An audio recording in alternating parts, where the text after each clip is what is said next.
Hello, everyone. You're all very welcome to this evening's webinar on holidays on the Autistic Home.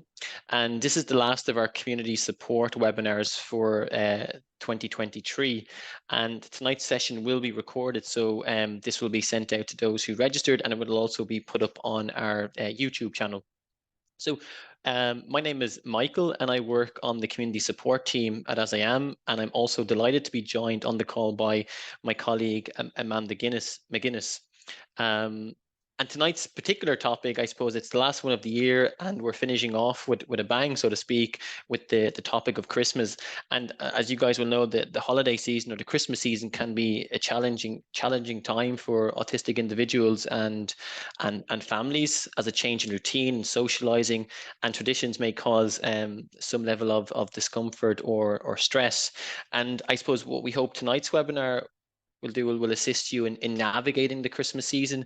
And it's on that note that I'm delighted to be joined by my wonderful colleague Amanda. And Amanda is an autistic adult and a parent of 3 autistic children, who will tonight share her insights and experiences to help make this Christmas season a more smoother transition and fun for everyone involved. So we hope you guys take tonight's webinar, take something from it that will be useful to assist you and your family as you celebrate the Christmas period.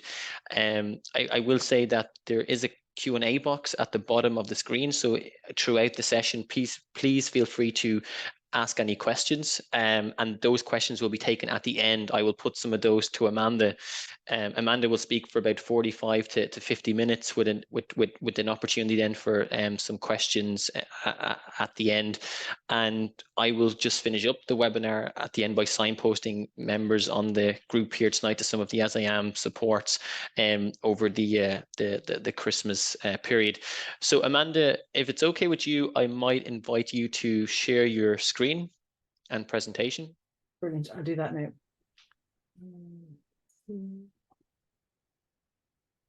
Hopefully you'll be able to let me know if you can see that okay, Michael, and then I can see that. Yeah, that's perfect. Brilliant. Okay, great. Well, I'll begin now. What I'm going to do as well, just because I only distract myself, is I'm going to turn off the little monitor, so I won't be able to see anyone other than the screen. So I won't even have to see my fabulous self. So I'll do that now, so I can't see anything other than the screen. So first of all, huge thanks to Michael for, I suppose, chairing tonight's presentation, if that's the right language. Maybe it's not, but thank you so much, Michael. You're incredible. So I suppose if you haven't met me before, as Michael said, my name is Amanda McGuinness. I'm a manager here in AsIAm, but I'm also an autistic individual and a parent to 4 children, 3 of whom are autistic, who you may be able to hear from time to time during this presentation, because it is coming into bedtime in our house. So if somebody does appear to say goodnight, that's one of my children. They may not, but they may also. So just to tell you in advance. So I suppose that is the point of the presentation tonight, is preparing autistic individuals or autistic families or family members for Christmas. So I'll move on to the next slide. I just want to point out 1 or 2 other resources that are really valuable for you to know about.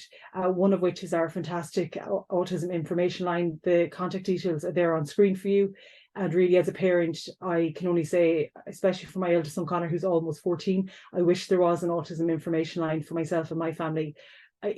Obviously, it's incredible to have it now, but back in the day when Connor was small, there was nowhere for me to turn back, I suppose, almost 14 years ago. So it's an incredible resource to absolutely take full advantage of if you find yourself ever in need of information, advice, or support. And then I'll just move on to the next one. And I suppose in the context of family support, I wanted to in particular point out not only all of the other incredible resources that we have here in AsIAm, but in particular the Child and Family Support programme. There's a programme that I co-present with my colleague, our OT, Niamh Mellerick, Child and Family Support Manager, that really is an invaluable resource as well for families that are starting out, maybe for the first time, understanding that their child is autistic or their teen is autistic or their older person is autistic. So please, absolutely, contact the support line for more information, or indeed, if it's in relation to the Child and Family Support Programmes, it's family@asiam.ie. So I'll move on now, and I won't delay because I know it's late in the evening. So I suppose really when we're talking about preparing autistic individuals for Christmas, what we're really always trying to support individuals, say, that aren't autistic, maybe to understand, is really to understand the perspective of what it might be like for an autistic person, say, living in Ireland today, in the context of this presentation, an autistic person, say, preparing for or understanding that Christmas or the Christmas season is upon us. And there's a way that we can do that very easily, in the sense of how we can, if I wasn't an autistic parent and I'm trying to understand, I'll just use that comment just for myself. Oh, brilliant. Thanks, Michael. Sorry, I just thought in case anybody couldn't hear me. So as a parent, I'm obviously autistic, but if I wasn't an autistic parent and I'm trying to support my autistic family member, what I always find really helpful is that if I can try and say, what lens through which are you understanding, say, whatever the situation is, or how can you understand another person's perspective? And there's a way that you can do that, and that is if you can understand, I suppose, that autistic people have, I suppose, many differences, but in particular, we know there's key areas that autistic people do face barriers, and barriers even in their experiences in the world today, and one of which is communication, another is sensory processing, another is that many autistic people do have a preference for predictability and routine, and many more autistic people do face judgments and attitudes. And I don't mean within the home or within your family. What I'm saying is in their general day-to-day lives, they will have had moments in their lives, whether they're younger or whether they're older, where they might maybe misunderstand what's going on around them, or maybe other people misunderstand them, or maybe they find themselves facing judgments or attitudes because of their differences. So what we will often say in AsIAm is that if we are supporting autistic community members, we always try to keep in mind, when we think about even that definition of autism, that an autistic person is different. They think the neurology of the brain, they do have a different neurotype, and that means they're processing information and the world around them differently. And in particular around communication, that would be obviously a key piece, and around sensory processing. And just at this juncture, I do want to point out that if you do go onto our AsIAm YouTube channel, you'll find a fantastic Christmas webinar that's more specific to sensory processing and meltdowns at Christmas, presented by the one and only brilliant Niamh Mellor, OT, our Child and Family Support Manager. So that's another Christmas presentation that you might like to watch. And that particular presentation is more focused on, I suppose, sensory processing at Christmas. So it's absolutely one to watch. I watched it myself actually the other week in preparation of tonight's presentation. But coming back again to understanding how to support an autistic person, I suppose, at Christmas time, is if we're looking at those key 4 areas of difference, or maybe even preferences, we're looking at the piece on predictability. So if we can keep in mind that we need to support autistic people around communication, and in that regard, maybe provide particular resources, which I will point out now shortly, and around sensory processing. And again, absolutely watch Niamh's presentation on that, because it is so on point, but in particular, there's so much valuable information. So I'll pop up a link afterwards, after this presentation, or I'll pop it up and share it over, Ask AsIAm shared as well. It's an incredible presentation. Again, so I'll move on now to the next piece. Again, I suppose when we're thinking about what I mentioned earlier around sensory processing, around communication, predictability, and judgments, what is often very helpful for the autistic community or autistic community members is where we can, I suppose, lean in on strengths that many autistic people have. And one of the strengths that we do know many autistic people do have is that they have visual processing strengths. And on screen there, you'll see 3 incredible young individuals that are autistic, and one of which is my lovely Jack, who's at the bottom of the screen, and 2 of his wonderful friends, Harry and Oisín. And Harry's in secondary school. Oisín is a year older than my lovely Jack. Now, it says Jack is neither, he's just recently turned 10. But I suppose the reason I have that slide on screen for you is just to understand from their perspectives. Now, they are speaking generally either about school context and visual processing, or their own daily lives and visual processing. But the point of me having that particular slide there, and you can read what the incredible individuals have to say themselves, is that if we can look to just 3 different individuals and understand their perspective, and how visual processing strengths support them to understand what's happening, or support them to even maybe manage their day, or even in Jack's case, where he speaks about having little movies in his mind. Now, many autistic people would have what's called hyperphantasia. Not every individual would, because obviously we know, same as autism is a spectrum, hyperphantasia is a spectrum. But what we're really saying there is that many autistic people do have visual processing strengths. And if we know the visual processing strengths, we come back to that slide I showed you earlier on communication and sensory processing differences, then we know that if we can provide information visually, that we do know it will support the majority of the community. But again, we always think of that I for individualization. We're always going to individualize those supports where and when we can. So again, if you have in your mind now that I'm supporting an autistic person at Christmas, how can I support them? We know now already that many autistic people have visual processing strengths. So therefore, if we can provide information that might be helpful to them visually, then we know already we're doing a great thing to support them. And then if we're thinking back to that slide I showed you about the communication sensory processing differences, then that means if I know the person processes communication and sensory processing information differently, then the supports I need to provide for them have to be that I for individualization. They have to be provided in a very particular way to support them, and where and when we can, to individualize those different types of supports. And again, I suppose remember that piece I showed you on that slide where one of the key pieces of information was predictability. We do know that many autistic individuals do have a preference for sameness or predictability. Sometimes we might use the word control, but sometimes control can have, I suppose, a negative nuance. But what we're really saying is they like to know what's happening and they like to know when change is coming and what it might mean.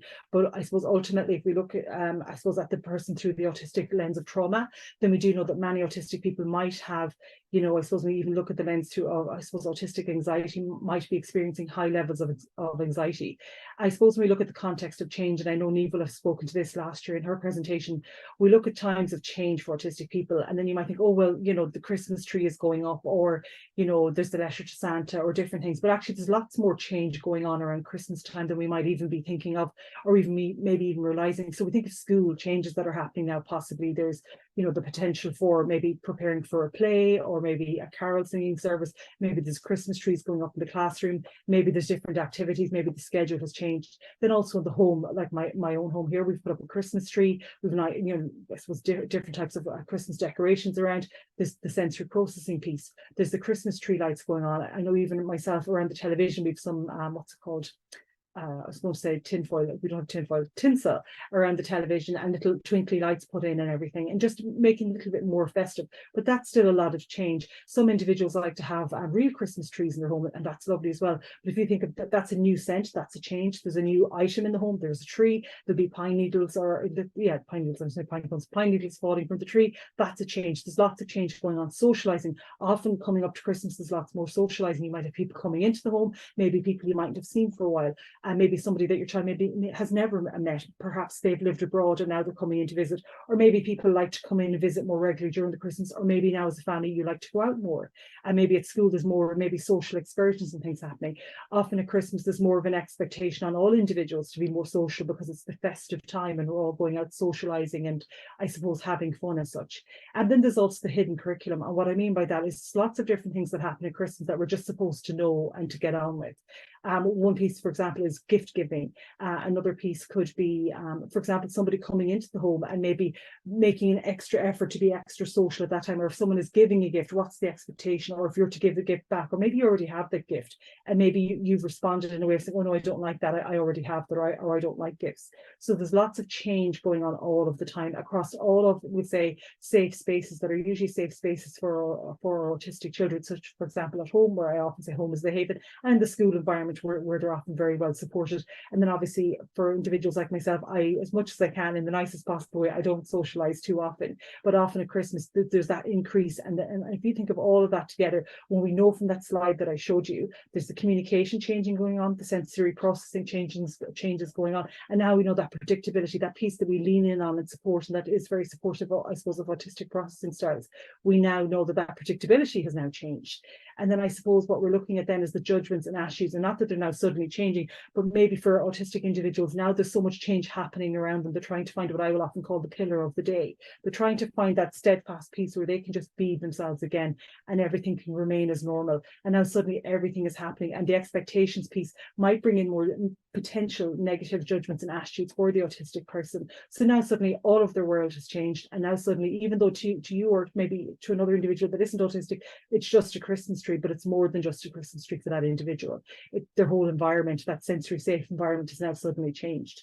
So when we're thinking about Christmas and supporting autistic people, we'll go back to that slide that I showed you with Christmas processing differences, or excuse me, communication processing differences, sensory processing differences, that leaning in on the predictability, the piece that we know that many autistic people do have a preference for. And then we're looking at the opportunity for more judgments and attitudes that might unfortunately be directed towards, I suppose, autistic individuals. But that key piece of change will often cause, I suppose, not only disruption, but possible and sometimes unfortunate, upset for autistic people. So keeping in mind that information as well. Again, I suppose, when we're looking at Christmas, I suppose for myself, what I learned to do, and this is, I always say it's not that our home is, the epitome of this is the most wonderful home to live in. As I mentioned earlier, every person in the household that had an iPad a moment ago walked into the kitchen, and the three, I don't know if you could have heard it in the background, but I could hear it acutely. Again, I suppose I am autistic, so in myself personally, I would have acute hearing. So for me, even though I'm saying these are Christmas traditions you might like to, create for yourself, every household is different. And as much as I'd like to say our home is our haven, often things go awry. But I suppose for myself, traditions that I've put in place, because I've learned over the years that these have been for myself, and it's only on a personal note, these have been very helpful for myself, is that I will often speak when I'm delivering presentations for AsIAm about home is the haven. And what I mean by that is not that we don't love to have people in or have visitors, but really for ourselves, I have to be very mindful that for my children, the world outside the door is so unpredictable all of the time. There's so much pressure to try and analyze communication and respond, whether it's verbally, whether it's Connor through his AAC or talker, whether it's Max through his Gestalt. There's so much pressure on them all the time to translate the world around them. There's so much pressure all the time to try and regulate, to try and even just be present in the world all the time. And if we put it in the context of Christmas, everything is heightened, change is happening all of the time. So for me, it's really important that we make home as the haven. And what I mean by that, very specifically in my own home context, is we generally don't have visitors, and that won't change over Christmas. And it's not that I wouldn't love to see my family or the kids wouldn't love to see granny and granddads, but generally we will go and visit for a set amount of time. And everybody that will know that we're coming would be aware, obviously, that the children are autistic and they will have specific accommodation requirements. But what that means about home as the haven is that when we come back in the door from wherever we've been, is that when we close the door, the first thing that I know will absolutely happen is the shoes and socks will come off. The boys will probably pick up their iPads. Max will always say juice and he'll want a snack and he'll sit on the couch and he'll relax. And then suddenly that heightened anxiety and that heightened sense of what's going to happen next has now reduced. It's nearly like a dramatic, oh, I'm home, and they can just I suppose just be as I am. They can just be themselves. So the point of home is the haven, is that we make it, and I never really use the word sanctuary, because at any moment Max and Jack could have a teddy war. You never know what's going to happen. But generally home is the safe space, and it has to be the safe space. And I very politely said to my own family, and my husband said to his family, that really we just make home as the haven, that as much as we'd love to have everybody over, it's very important for my own sons and my daughter, for their own well-being, that home is predictable, that their toys are just as they left them, that whatever way they like to leave the room, that it's just as it is, and that we keep that as safe as possible for them. And I mean sensory safe, communication safe, autistically safe. Often, you know, in the past, especially when Connor was small, I suppose I held myself to the standards of society of this is what Christmas should look like, and we should do Christmas this particular way. What I've learned from my own children's well-being, mental and physical well-being, is that actually we make our own traditions, and it's nothing unusual. It's not unlike probably any other household in the country, but for me, we really do, and that's probably the next piece I'm about to say, we really do pace Christmas. We really do have Christmas coming in at a very slow, steady, predictable pace. So for example, the first thing that I did more recently was, I think it was a few days after the toy show. So the first thing was, we're going to watch the toy show. No big pressure. You could stay up or not stay up. So Jack preferred to stay up, Connor didn't, and Max was out like a light. So he wasn't awake long enough to even watch it. But for us, that would be the first tradition, that we would always do that. Then the next tradition was the Christmas tree was going up. And again, I'll speak to the Christmas tree again in a moment and how we did that. And I know Niamh referred to it as well in her own presentation, that again, I mentioned is fantastic. So again, when I'm saying the Christmas pacing, we're doing everything at a pace that is sensory safe for the boys, that I know that they'll be happy to do. And as much as possible, that predictability piece, remember I mentioned the word control, I give them as much choice when it comes to Christmas. So as the only piece I didn't allow them to do was put the lights on the Christmas tree, because it was electricity. But outside of the electricity going on to the Christmas tree, once I put up the Christmas tree for them, they decorated the tree. One might say our Christmas tree looks a bit unusual, but I'm actually happy enough with it, because as I say, it's a children's Christmas tree. So they decorated the Christmas tree. And just when we think about sensory as well, watch out for your Christmas trees. I know that last year Max used to like to run at speed into our Christmas tree to knock it over, so we had to get a new Christmas tree this year, because it didn't actually, it was RIP to our Christmas tree, it didn't make it out alive after last year. But the point is, that was the way that we were pacing it, that they now understood what the Christmas tree was for. This was another, if you think, another signifier of Christmas, but also they had that predictability piece, that sensory piece. They decided out of the box of decorations what would go on the tree. And interestingly enough, what went on the tree were felt decorations and wooden decorations. And was there any plasticky type or the little baubles? I don't think there was. There might have been, no, I can't think there's any plasticky things in the tree. There might be a few decorations that Granny and Grandad had brought over the years, the kids' initials, but I think I might have popped them on myself up higher. But generally, that's what they chose from the box themselves. There's a little bit of tinsel and a few lights. Again, boundaries and expectations. That can again mean who's coming in or who's coming out, but it can also be the physical environment of where does Christmas, the decor take place. So in our house, we live in a cottage. As I mentioned earlier, we have the tree and the little porch. Then we have a few little lights and things around around the television, a few things around the different windows, and then Max and Jax's bedroom, they share a room. There's no Christmas in the bedroom. There's no Christmas in Connor's bedroom, but Hayley really likes Christmas and really wants to have lots of things. So she's a mini Christmas tree that is lit up like a rainbow in her room, and a few other Christmas items in there because that's what she'd prefer. But we're creating even those boundaries and expectations. And another point, I suppose, and I will refer to this again in a moment when I talk more about the Christmas tree, is that there isn't an expectation that it has to be lit up. If it's a thing for some individuals, they might find that too overwhelming, and that's okay. And that's, remember that slide I showed you again about communication, sensory processing, and that predictability piece. If you can bring in again that they have the choice to decide what they would like to do, that's an incredible thing for you to be able to do to support your family as a parent. For Christmas resources and supports, again, one of the very last slides, I'm going to point out to you some brilliant resources that we have here in AsIAm that are available to the public. And again, there's a QR code so that'll bring you directly to the website. And we also have, I'm going to say this wrong now, a Christmas portal, I probably said that wrong, on the website. And my incredible colleague Ian has created a full list of autism Christmas autism friendly events that are happening around the country. So absolutely click on that link as well. You'll find it through the QR code I'm about to share, and you'll find lots of other really supportive, I suppose, resources and things there for autism. Again, what I just said, what I do now, that, and not that I wouldn't have always prioritized my children's well-being, but I prioritize it in an autistic way. So I make sure I'm always thinking of those 4 pieces that I showed you. And then also for my daughter that isn't autistic, it's not that I'm discounting her support needs or even her preferences. I'm always doing, and it is a juggling act, I'm always doing my best how to support my non-autistic daughter and my autistic son's needs at Christmas. And again, where she can have her Christmas tree and the whole room lit up like a glitter ball in her bedroom for Christmas, the rest of the house is still very festive in my opinion, but also it's not too much. And again, she can have her room as bright and as festive as she likes, and the boys have it in the nearly sectional around the house where they'd like to have it. And I suppose more than anything, what I'd say is have your family Christmas, and don't be so worried if Mary down the road with all her family wants to come in to have a cup of tea and say Merry Christmas. Just let Mary know that as much as you'd love to see her, you have to make your family your priority, and that you're going to celebrate Christmas your way. And as much as you'd love to see her, you'd happily stand out at the wall and have a chat with her, or maybe of an evening you might pop down yourself if that suited Mary. So don't ever hold yourself to account, because what I've learned is that actually the people that really care about you and care about you and your family, they won't hold you hostage to old traditions. They're happy to go with what makes you and your family feel, I suppose, supported and happy and welcomed. Let's move on to the next slide now. And then I suppose Christmas socializing. Again, I've kind of referenced this already. What we're really saying, and I say child-centered, but I know many parents on the call might actually have teens as well, they're autistic or young people. It's really just putting yourself and your family first and not having any guilt about it.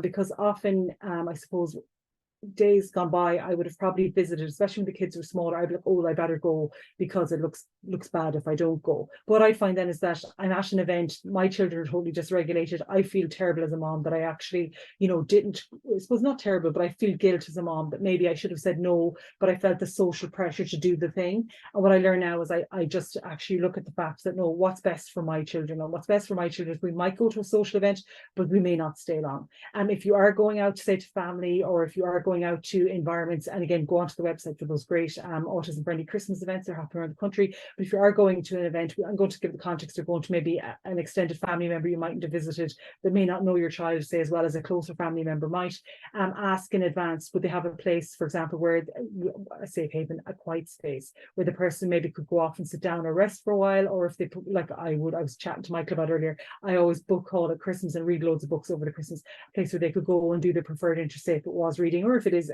jumping on a trampoline or whatever it is, ask what they have available. Another point, and I think I remember watching this on Neve's presentation, she was saying where possible have the my God, Wi-Fi code if you're going visiting, asking them ahead of time. So if they are a person like my own sons are, they do like to have their iPads, and they're, Connor obviously is talking, but they would like to have their iPads when they go out to new places, because it does help to regulate them, and it is a safe activity for them to engage in. If you are bringing a young person out, and if you can, I suppose, know in advance, possibly maybe there's going to be gift giving, maybe they're going to have the opportunity to speak to whoever these people are or wherever they're going, you can work with them if they would like to, working on what they might might like to say to the person. They might be nervous. I know I used to always be terribly nervous if I was visiting, and I adored all my aunts and uncles and still do, but I'd be terribly nervous in case I would say the wrong thing. So we go back to that lens of what I mentioned about judgments and attitudes. Many autistic people are hyper aware because unfortunately they've had experiences in their lives where they've been misjudged because potentially they communicated differently to other individuals, and unfortunately that was pointed out potentially to them in a negative way. So in that regard, you could work with them if they would like to on maybe scripts that they might like to say. If someone gives them a present, what might you like to say back, so they can practice it, and then that gives them the opportunity, that predictability piece, that communication piece, to understand what they might like to say. Again, if they have to go for any particular reason, maybe it is, and maybe they have to go or would like to go to, maybe, I always say have to, but maybe they'd like to go, say, to the school choir or to maybe another siblings. I know often I would have brought Jack and Pass because Haley, Jack and Connor and Max would have gone to different schools. So the boys would have gone to one school and Haley would have gone to another. So when they would have gone to, say, Haley's primary school, say Christmas concerts, I would have let them know in advance what might happen. So Haley might be on stage. Haley, I'm just laughing, I think of Haley playing the tin whistle. She had an unfortunate out of tune moment when she was playing a solo, but anyway, back in the day. So Haley might be playing the tin whistle and what to expect. And again, if you're going out and about socializing, as I always say, always have your colored toolkit or your activity set, whatever you'd like to have. Like Max, for example, adores marble run. So recently I picked up a really nice marble run in, I think it was Tesco for like €10. And then I got another fantastic, just a very mini marble run out of, I think one was plastic and the one from absolutely Cogs the Brain Shop. Went to Cogs, I was thinking it was the store Cogs the Brain Shop. Went there, they had a fantastic mini marble run. So for Max, if I'm going anywhere, you can be sure I'm bringing a marble run, and I don't have it around me. He loves stacking cups, so I either have a pack of paper cups with me or little plastic tumbler cups, and he just sits down wherever he is and he'll start playing with his marble run, or he'll start playing with his little, he calls them, what does he call it, castle. He makes little towers out of the plastic cups and the paper cups. And again, looking for that safe haven space wherever you can, and just to give them that, it's just a sensory break really, but it's really space to regulate and space to feel safe, secure, and that predictability piece again. Just move on again now. And Christmas tree. And again, absolutely look at Neve's presentation again, because she does a whole piece on the Christmas tree. One of the pieces that she mentioned, and I'll mention again now, is around Christmas trees.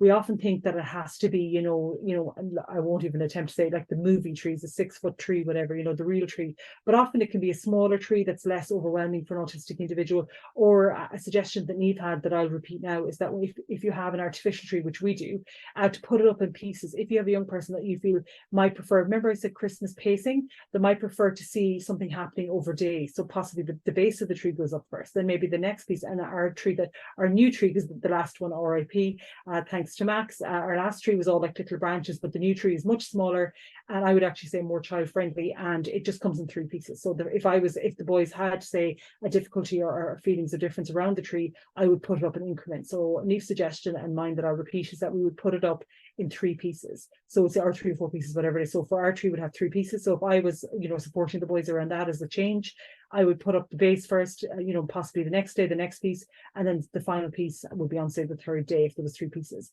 So the point is you're giving that Christmas pacing, looking at the communication, that's a visual support as well. They see something change is happening, you're giving them the information.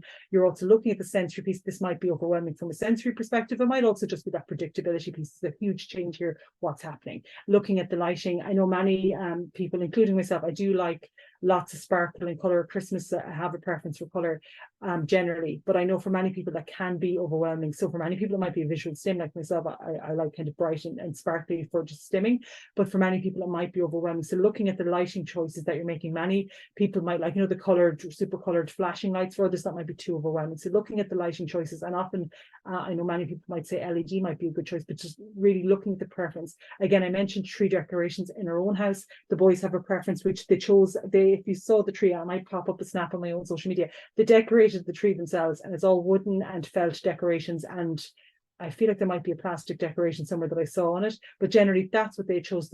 As I said, it's a child's Christmas tree. It's whatever they'd like to have on it. So again, looking at the Christmas tree decorations, and wherever you can, that predictability pillar that I talked to you about, have them involved if they'd like to be involved as much as possible, because then that's giving that feelings of choice and feelings of that control piece where they have actually control over what's happening in their environment, and that will help them feel more empowered as well, potentially. Again, for many families where any kind of emblem or decoration of Christmas that might be overwhelming, what you can do then in that context is have, as I mentioned earlier, it could be a Christmas room. If you have other individuals in the household, say for example, if the scenario in our house was that the 3 boys found Christmas overwhelming, and obviously Haley, as I've already said, loves Christmas, Then what I would have done if that was the scenario, excuse me, I'm a bit unwell at the moment, my throat sore, sorry. Then what I would have done is I would have put all of the Christmas, not every Christmas decoration, but I would have made Hayley's room super Christmassy, and then maybe the rest of the house not so much, if that was the preference that we had. But again, at the moment, all of the children seem fine with the small amount of decorations that we do have, and Hayley's room is ready for, you know, a Christmas party essentially. Again, Christmas countdowns, and again, AsIAm have some incredible resources, which I'll show you the slides shortly, and you just use the QR code to get there. Christmas countdowns can be super helpful to let individuals know when Christmas is happening. If you have individuals in school, it can also be when school is closing and when school is opening again. And again, AsIAm have great resources created there for that. And again, as I already referenced, as much as you physically can, and as much as they would like to have child involvement, or teen or preteen, or indeed young person involvement, or older person, whatever supports them to feel safe, secure, grounded, and that pillar of predictability, but that you're supporting them there. And again, around sensory and communication choices, and looking around the language that we're using, because I would say, you know, the judgments and attitudes. Then another topic that always pops up, I know even for myself as a parent, or even if somebody's asking, what should I get or what can I get? I know many years ago when Connor was very small, I didn't have the knowledge base that I have now. Sorry, my throat. I didn't have the knowledge base that I have now. And one thing that I wish I could have said to the younger Amanda, the 20s Amanda, I'm much older now. I wish I could have said to me, age appropriate doesn't apply. By the present, so we say often we want to send letters to Santa and to let him know what our little ones would like, or maybe our teens or our preteens might like for Christmas. And often we'll say, well, gosh, how can we let him know, because I'm not really sure. And I remember for myself, when I would look around the aisles in, I think it was Smith stores when Connor was small, when I would look around that aisle, I used to always find myself on the Fisher Price or the VTech aisle, and I used to say, oh gosh, you know, will we ever move out of this aisle? And actually, as it happened, we never did. And when I look back at it now, I remember as the years went on, I was kind of like, well, actually, isn't it better that he gets a present? Isn't it better that Connor gets presents from Santa that he loves than something that says 8+ or 9+ or 10+, or whatever the age group was, whatever age he was at the time? And I remember when I came to that realization that the best thing about Christmas morning and for presents was that Connor would get the presents that Connor loved, and he did, and he still actually would still get excited to see, because I have lots of nieces and nephews now.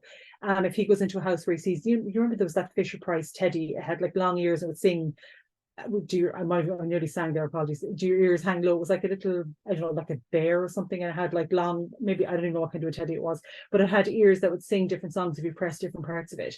And I think he got a new one of those every year until he eventually just didn't seem to have a preference for it anymore. But if he sees it now, he still gets excited. So again, as much as possible, as much as you have to, ignore the piece that says, you know, where you're thinking, oh, well, it says 3+, my child is 10. It's not about the age, it's about what it means, that meaningfulness piece to the person. Wherever you can have special interest and focus. I know many families like myself that might have children that are autistic and co-occurring differences of intellectual disability, or might be non-speaking. You might be saying, well, how can I possibly ever know what my what preferences my child might have, or my preteen or my teenager might have for Christmas? They're not able to tell me, or maybe I can't decipher what it is that they would like. So what we're saying there is, and this is what I would do as a parent, this would be strategically what I would do, is in the months ahead of Christmas, I would start to watch, what are they looking at on, say, if they're allowed to have access to the internet. So Max, for example, loves kids YouTube, so I would watch what he likes to watch, and I could tell you that every Christmas I would let Santa know what he liked to watch on kids YouTube. So in particular, he loves the learning resources crayons. I'm in my office here, I have a set of them up on the shelf from learning resources crayons. And luckily, I let Santa know, and Santa was able to bring them, and his eyes when he saw it, and he never was able to, at the time he was non-speaking, so he wasn't able to tell me that I really love watching this video.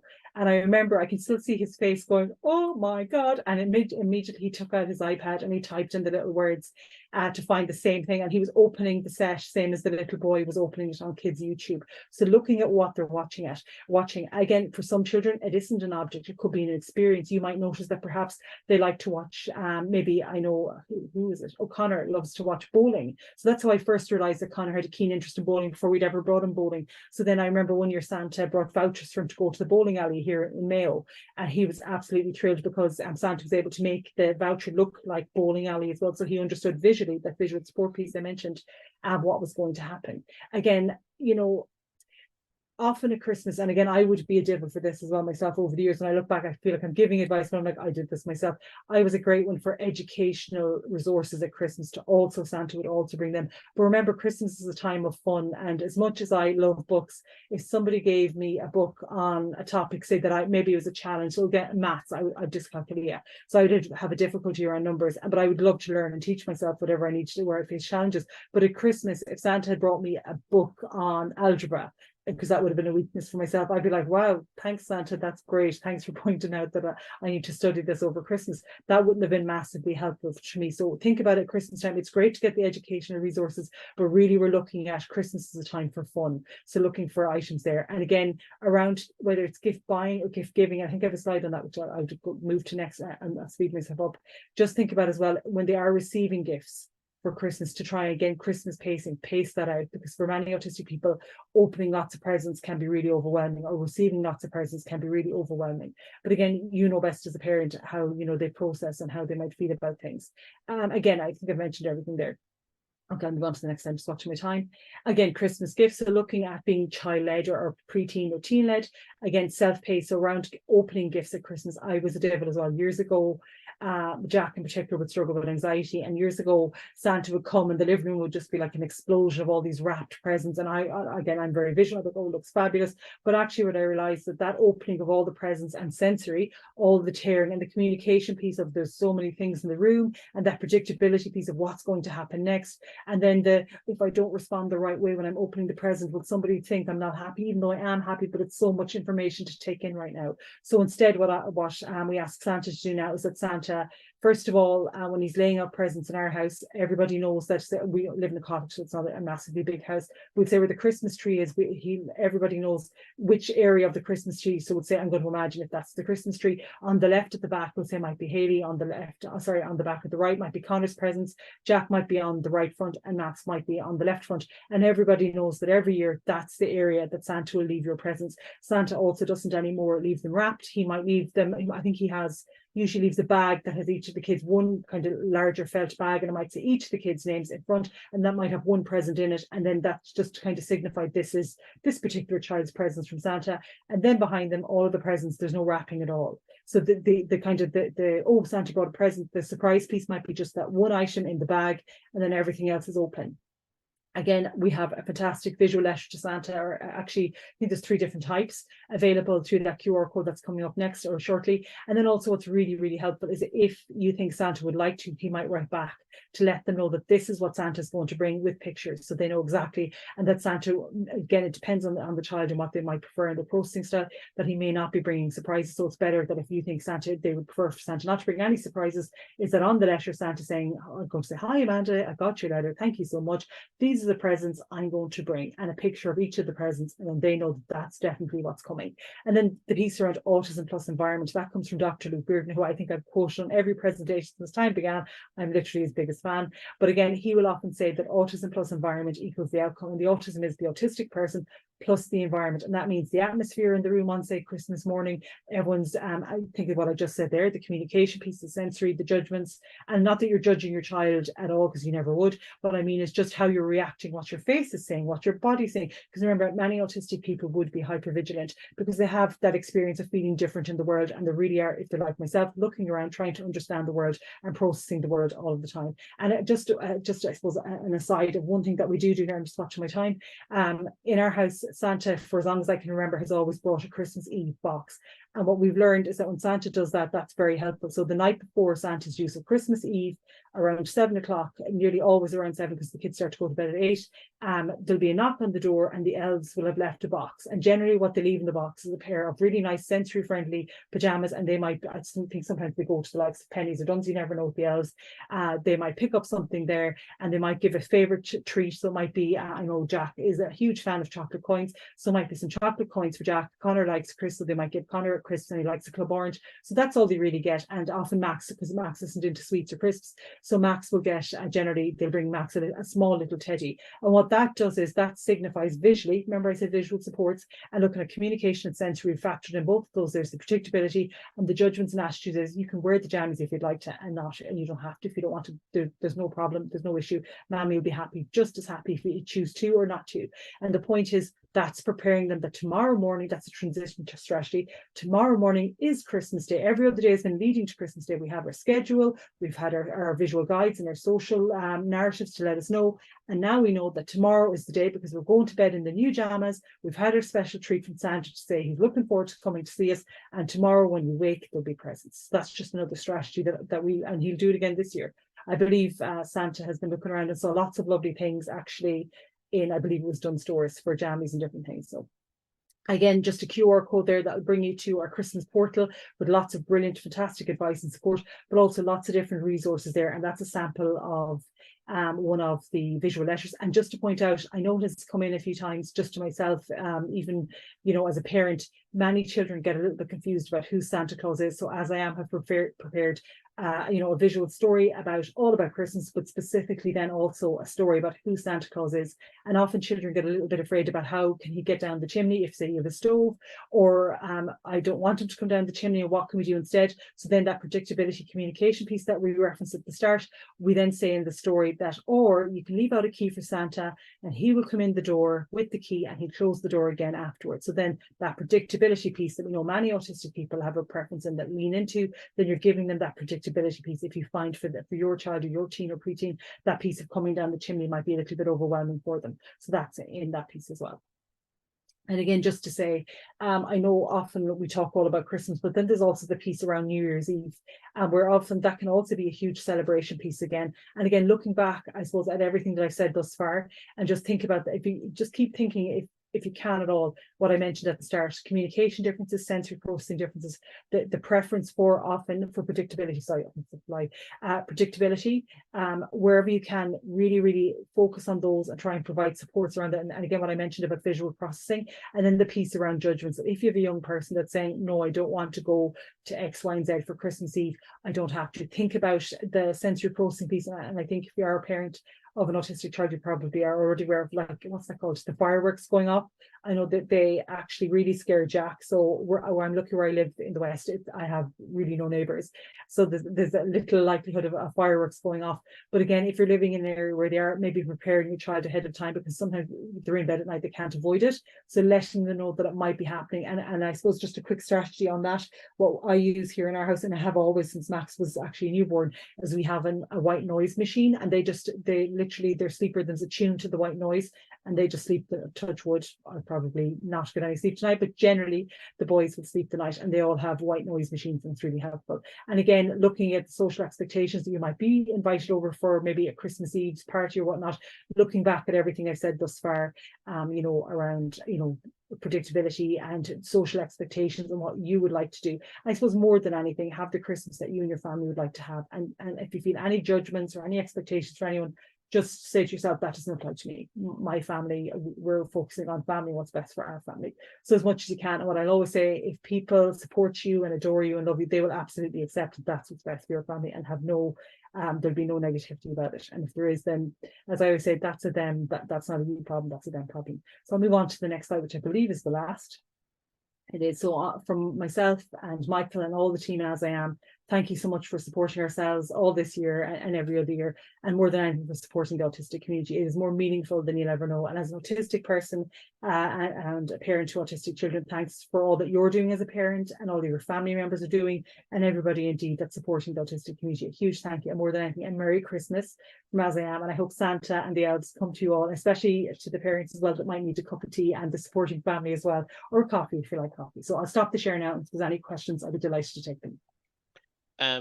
Thanks, Amanda. So we do have one question in the Q&A box, and I'll come to that in a second, but I would encourage anyone else who has a question to put it into the Q&A box. I just think personally the meaningfulness piece is so important. Like I have a brother who's 14 with an intellectual disability, and last year his mum had asked me to get like a hamper, like a sensory hamper, which was full of products that he enjoys. So for example, hand wash and body wash and so on that he would use for sensory play, and that's exactly what I got him, because it was something that he would enjoy.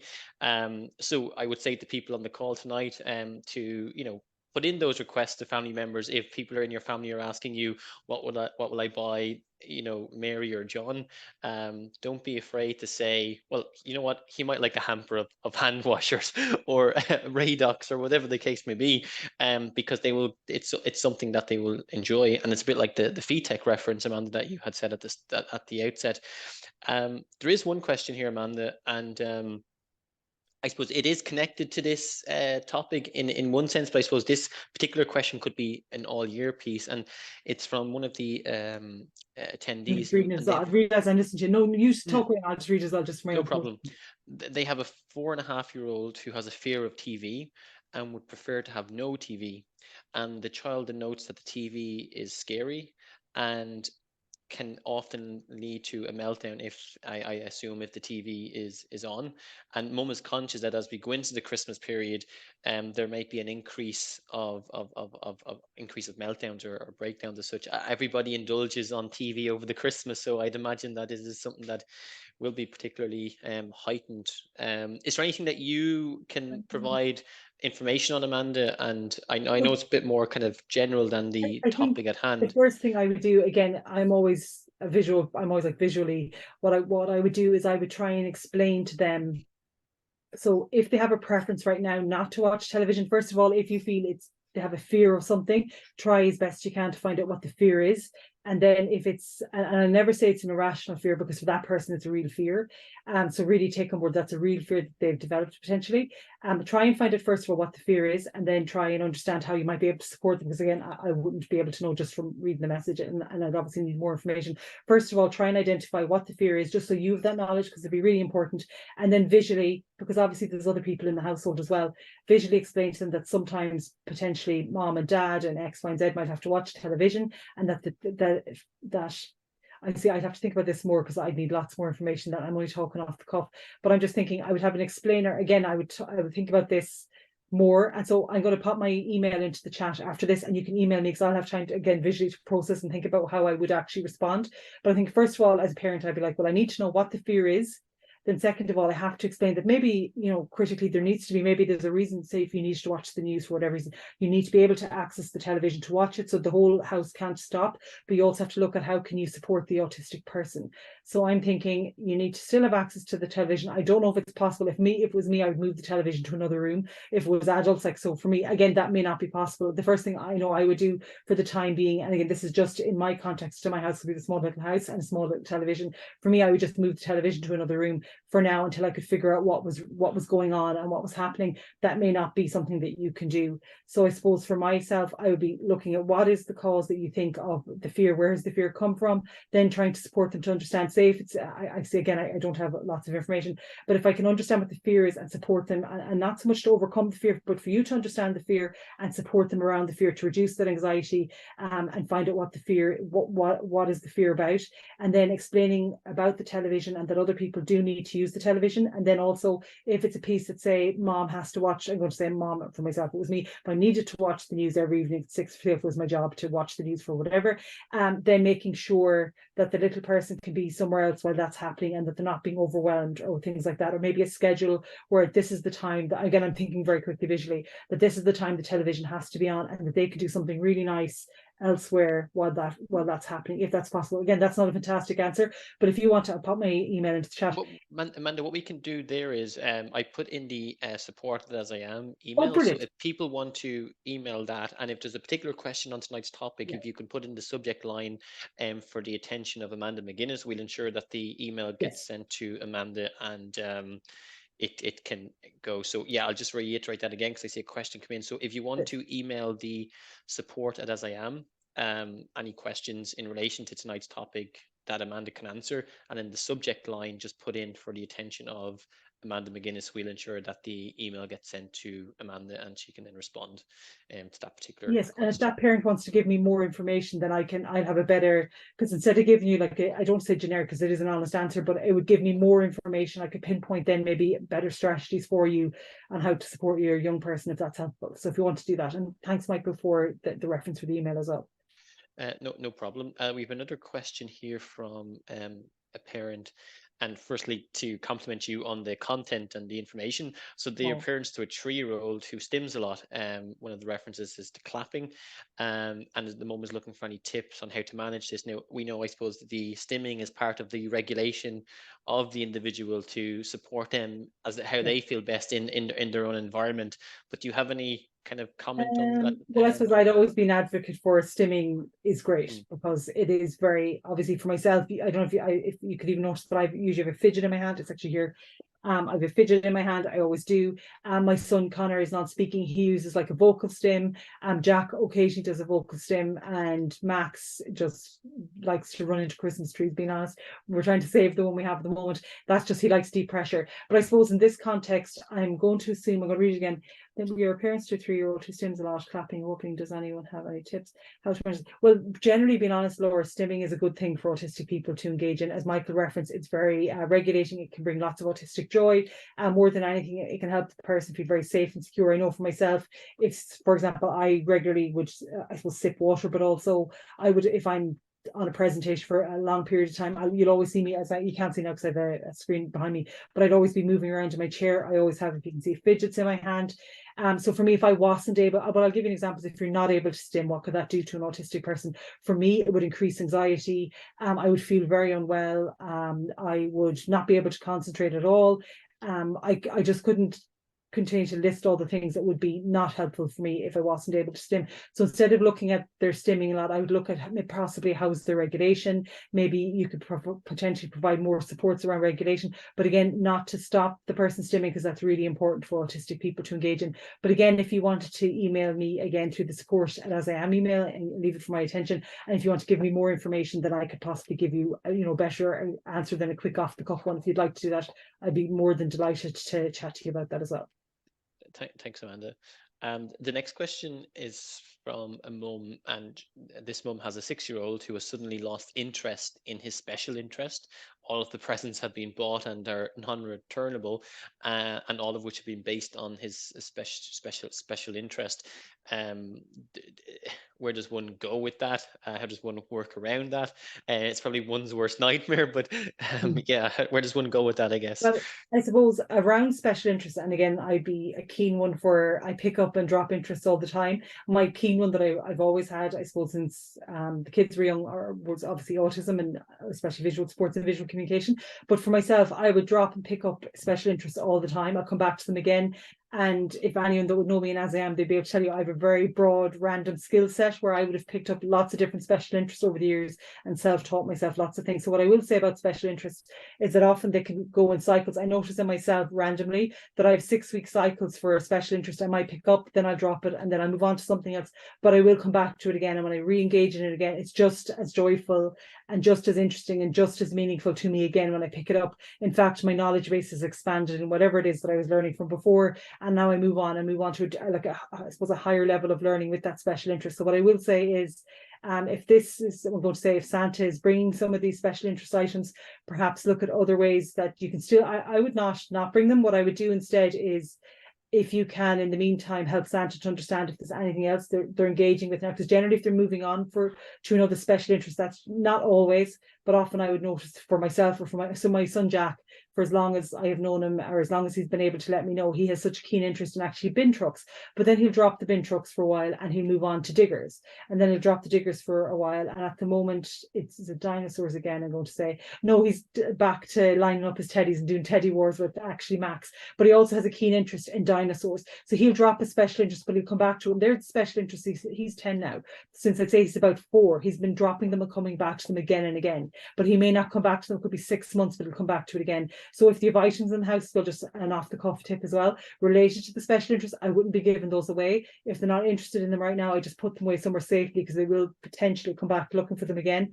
And you don't want to be like, oh, well, we gave those away, or whatever. You have to go and potentially rebuy them. So for me, in the context of that question, I would still potentially ask Santi to bring those, and then maybe bring a few new items of something that you feel he might also have an interest in, or it might be something from the past that you knew he had a keen interest in, he might have an interest in again.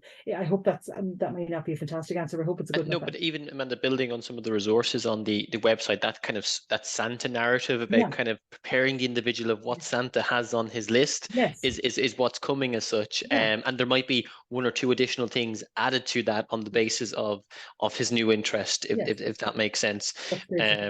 So yeah, that hopefully that helps somewhat that answer. We have another question, Amanda, and this is from I'm assuming that it's from an autistic adult, but I could be wrong. So this individual struggles with getting gifts that they don't like, and they have an inability to show, I'm quoting here, gratitude for receiving that gift. And this individual has said that this is embarrassing for them, if that makes sense. I think for myself, I would, again, probably be known for, not that I wouldn't have an interest in gifts. I just like what I like, and I would just buy them myself if I wanted them. So for myself, what I'll always say, if someone gives me a gift, and generally I always say, oh no, thank you. As in, generally, I would, if someone like my family would try to buy me a gift, I'm like, no, you're fine. They know me very well, as they would probably just buy me actually a book voucher. But if somebody did give me a gift, and I wouldn't really have a strong preference, my preference is always, I was saying this to Michael earlier, I bought more books the other day. I was saying I would just buy books. But for myself, if someone gave me a present, I would just say, thank you very much. I just wanted to let you know, I get very shy about gifts, or I use language. You don't have to say, you don't have to feel embarrassed. It's okay to say, this is how socially I react to gifts. And if it is something that you don't like, you don't have, if you don't want to, you don't have to say you don't like, you might just say, oh, thank you so much. And you can just, for me, it's like preparing myself to give an answer that might make me feel uncomfortable. So for me, I would be, if my advice to you would be to prepare an answer in advance. If you feel you might get presents you might not like, just to have an answer prepared that you'd like to give, and that's it. And if people understand that you're autistic, then hopefully they'll also understand that social communication difference as well is there, if that makes sense. So just for me, as a strategy, I would have an answer prepared to give. So for me, I think I always just say, oh, thank you so much. I will look at this later, or I look forward to looking at it. And even if it's something I'm going to end up, probably, if it's anything to do with beauty or fashion, clearly I have no sense of either, I would just give it to my daughter Hayley or whatever. I'll just say, well, if I don't use it myself, I'll pass it on to Hayley, because I'm not a great one for makeup, but thank you so much, so thoughtful. You can just thank them for their thoughtfulness, actually. So you don't even have to include yourself in how you're acting if you would like not to. And said, I would always, because I would genuinely be so thankful that people thought of me if they did give me a gift. And I would say, thank you so much for thinking of me, because that's a very genuine comment and I mean it. So instead of, maybe if you feel uncomfortable talking from your perspective, you can thank them for the nice thing that they did to you. And that's a really nice way of saying thank you as well. I hope that's a helpful answer. Thanks, Amanda. And we've got two more questions in the group here, so we'll just fly through these. So this is from a dad who has a 4-year-old, and his son struggles to understand the concept of time, i.e. tomorrow or next week, etc. And the dad has said that his son is already getting stressed about when Christmas is, and it's very difficult to explain it's weeks away.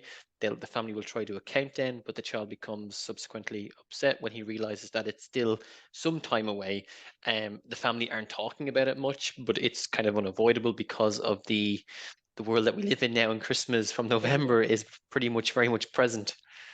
Okay, so what I would do there, I'm just thinking strategically myself, if that was Jack, because your little man sounds a little bit like my Jack when he was smaller. So I think a strategy that we did, and again, it wasn't an expensive strategy. If you think of what's that calendar, the Advent calendar. So they're having a little piece of Christmas every day, and then the big Christmas, and you don't have to use the word big because that might be overwhelming for the person. So we had, I'm going to call it Advent calendar, but it was small little things, or like Christmas could be like, I'm not going to say an ornament, small mini gifts. So there might be something you'd pick up like in the Euro shop, but they're related to Christmas. So he had a little piece of Christmas every day. It's nearly like a breadcrumb leading him towards it. This would be the Christmas. So he, maybe, I'm going to assume potentially, and I don't have enough information to know, but potentially they wanted the Christmas. When is it happening, and when will I know? So giving them a little piece of Christmas every day, if you felt again, I don't have enough information, but if he felt that that would be an okay thing for them to do, because obviously the countdown calendar as well. So they're still having that piece that Christmas is coming. Here's another element of Christmas, and maybe building it towards something, whatever that might be.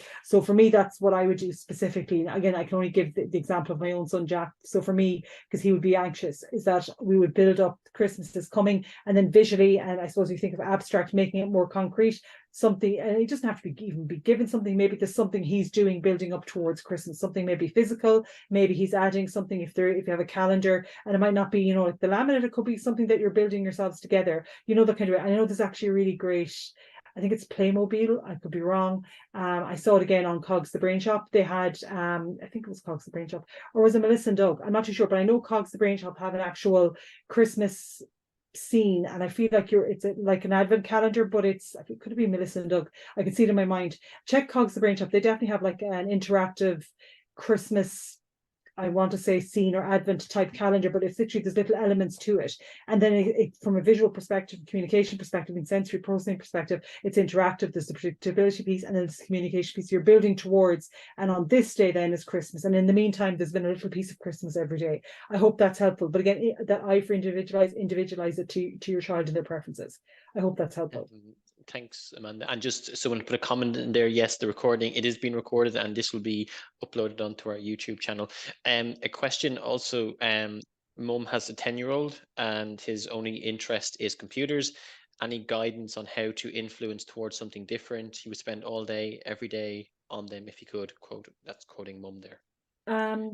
I suppose for me, I'm just thinking my own guys, they love their iPads, and for many autistic people, access to tech is very regulating. Again, looking at the communication, sensory predictability, it really is. Unless you can figure out, do they have any other special interests where they can move away? If you feel, and I'm going to assume because I don't have all the information, if you're feeling that it's negatively affecting them, then look at the piece of, is there any other activities where you could engage them away from that time, or have a structured time where it might be like, as I would often say, the rules of the house are, for example, that there's no tech, there's no iPads allowed in the bedroom, and there's definitely no iPads after a certain time of the evening in our house, and that's just a rule of the house. Now again, it depends on the household, but I know from predictability piece, and again, this is the way I am as a parent, that if I say a thing, I do the thing, and I mean the thing. So for my boys, they know that if Mammy says, so I'm going to say 7 o'clock is the cutoff for tech, or would say iPads is what even if they're tablets, we call them iPads, then they know that at 7 o'clock, it's just I say a rule of the land, a rule of the house, that's just the way it is.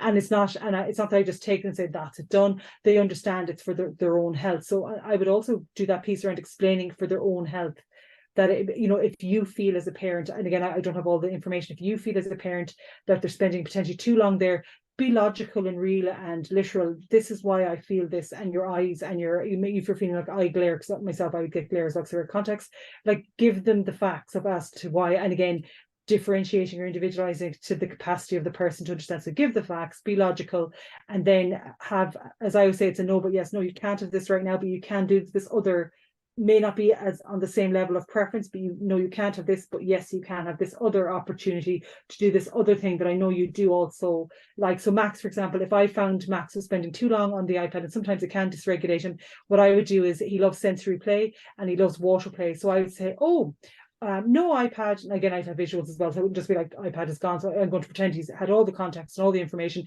So there's no iPad now, but there is, he calls it splashing time. We're going to have splashing time. So that's equally, maybe not exactly, but we're going to say it's pretty high up there on his levels of what he prefers to do. So he's going to move away from the iPad. That's gone now. And then once it comes to 7, it's gone anyway. But for that time in the day, if I'm finding it's dysregulation him, then it's a no, you can't have that, but yes, you can have this other preferred item. And the other preferred item is an actual activity for Max, and that would be sensory water play. And he'll happily drop the iPad for that, because for him it's equally as, I suppose, as meaningful as well. And then that totally regulates him as well. Thanks, Amanda. And again, lots of comments coming in. There is one question in the chat that is not connected to tonight's team, but I do just want to maybe give a minute or so to it, if that's okay. And that's just an individual who's working as an SNA with an 11-year-old autistic child. And the question is it okay to encourage them to say good morning to classmates when they arrive if they don't normally? Well, I would just always say if we're looking at communication, then we're looking at autonomy and we're looking at self-advocacy and agency. And I suppose it's, if I was with you in a room and I'm going to call you Mary and I have no idea, and if your name is Mary, I apologize, I'm going to assume it's Mary, I'm going to pretend it's Mary. And if I'm in a room with you and I see my colleague Deborah coming in, or I think another name, can't think of her name, Sandra. I'm going to see my colleague Sandra coming in and I'm going to say, oh, Mary, say hi to Sandra. And you're like, oh, well, I don't know how maybe I'm not feeling like saying hello today. Maybe I'm not. Then you're thinking, well, why is Amanda made me do the thing when I myself would prefer maybe to say hi to Sandra later, or maybe not at all. And not that I'm rude, because I'm not rude. I'm a really nice colleague and all of that, but maybe I prefer not to. So maybe try and think about it. If somebody was asking you to do a thing that maybe that wasn't your preference to do. So what I would do instead is ask the person what might they like to do, instead of saying, say hello to somebody, because that's not really something. Would you, I suppose, think about it this way, would you ask another person that's not autistic to go and say, John, say hello to Sandra? Like you potentially wouldn't, unless it's something they would like to do. So I always think of autonomy, agency, self-advocacy. What would they like to do themselves? And if that's not something that they have that intrinsic motivation to do, I wouldn't be pushing it. But I might have visuals on the wall that they could be visually cued if they might like to, but we're not prompting them, because I suppose really we're nearly taking their voice and telling them what to do with it. That's the way that I as a parent and as an autistic person. So I would always flip it around and say, would a person prefer for me to say, it's like if I was in a room with you, Michael, and somebody came in and I'd be like, Michael, say hello. You'd be like, well, hello, because it would be like, I would never. But do you know what I'm saying? I can see why you might like to do that to support, socialization. But for that person, maybe they're happy socializing the way that they are socializing and how they prefer to welcome and interact with people. So that's the way that I would look at it. Great stuff. Thanks, Amanda. And I guess I'm just going to bring the webinar to an end, if that's okay, guys. But just a couple of things to point out. So Amanda referenced some of the resources that are available on our website. So do check out. I did put a link into the chat there about the AsIAm Christmas portal. There's a number of resources available on that. There's a number of Christmas events happening over the Christmas period. On the 21st of December, there's Handel's Messiah. If you're interested in that, in St. Andrew's Church in Westland Row, which is a fundraiser for AsIAm, but also organised by a local autism advocacy group in Dublin 6. So if people are interested in that, I would encourage them to go on to Eventbrite and book their tickets. And the information line is open over the Christmas period for a number of days. It's not open Christmas Eve or Christmas Day or Stephen's Day or the 27th, but it is open in the week in the run up to the Christmas, and then post the 27th is open for people to call from 10 to 3. And Amanda, just thank you for some of the tips tonight. It was great, some practical stuff that I hope people can take away and use and put into practice as they navigate the Christmas period, which, as we can all think, can be a bit chaotic for us all, with the extra socializing and the extra interactions as they arise. But I hope people found that this session very meaningful. It's a great one to end the year on. We've had many webinars over the past 12 months, and I'm delighted that Amanda was able to join us for this particular one. So I'd like to wish everybody a happy Christmas and to enjoy and be safe. If you're traveling abroad, safe travels to you all. So I'm going to close down the session, and the recording will be put up on our YouTube channel, and hopefully we can email it out to participants as well. So yeah, nulla khune. Thanks, Amanda. Thank you so much. Good night, everyone. Take care. Thanks, Michael. Bye-bye.